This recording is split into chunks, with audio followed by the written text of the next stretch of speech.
একটু ঘটনাটা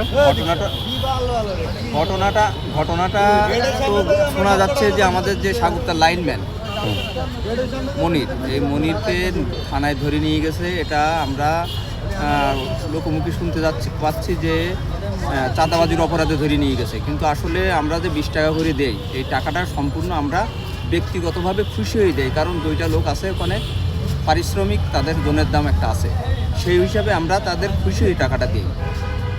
এতে তো চাঁদাবাজির কোনো সিস্টেম আসে বলে মতো মনে হয় না। তো আমরা আসছি আজকে থানায়, আমাদের মনির ভাই লাইনম্যান এর কি সমস্যা, থানায় যেয়ে আমরা সবাই মিলে শোনাবোঝা। আপনারা কি সবাই অটো চালান? কি হয়েছে ঘটনাটা মনির ভাই? একজন করে আমরা মনে করেন এনে গাড়ি চালাই, আর ওনারে আমরা লাইনম্যান হিসাবে আমরা রাখছি ক্যামেরার দিকে তাকাই। মানে উনি ডিউটি করে 2 জন, আমরা 20 টাকা করে গাড়ি প্রতি দেই। আর মনে করেন যে সারাদিন আমরা গাড়ি চালাই, ওনারা লাইন মেনটেন করে, ঠিক আছে। এখন স্যার যায় ওনাকে চাঁদাবাজ মানে বইলা নিয়ে আসছে, আমরা বলছি যে না চাঁদা, এই যে থানা থেকে লোক গেছে ইউনিফর্ম ছাড়াই আর কি, সিভিল। সে আসলে চাঁদাবাজি করে না? না না, চাঁদাবাজি করে না, চাঁদাবাজি নাই।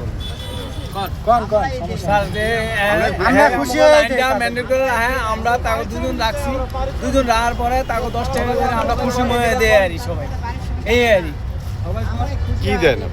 টাকা 10 টাকা করে দেই। কিসের জন্য? এটা ওই যে হারা পরিশ্রম করে সারাদিন লাইনটা আমাদের লাইন মেইনটেইন মেইনটেইন করে, করে, এই হিসাবে দেই আর আমরা। পাশে থানা আছে, সেনাবাহিনী ক্যাম্প আছে, এনে বিশৃঙ্খল হয়, অনেকে লাইন মানে না, সিরিয়াল ছাড়া সে কি আসলে চাঁদাবাজি করে না?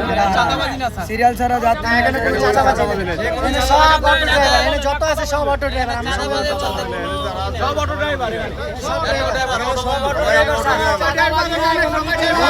মনির ভাইয়ের কোনো ব্যক্তিগত কোনো লোক নাই এখানে, ব্যক্তিগত কোনো লোক নাই এখানে, সব আমরা অটো ড্রাইভার, সব অটো ড্রাইভার। আমাদের অটো আমরা রেখে আসছি বেতন হিসাবে।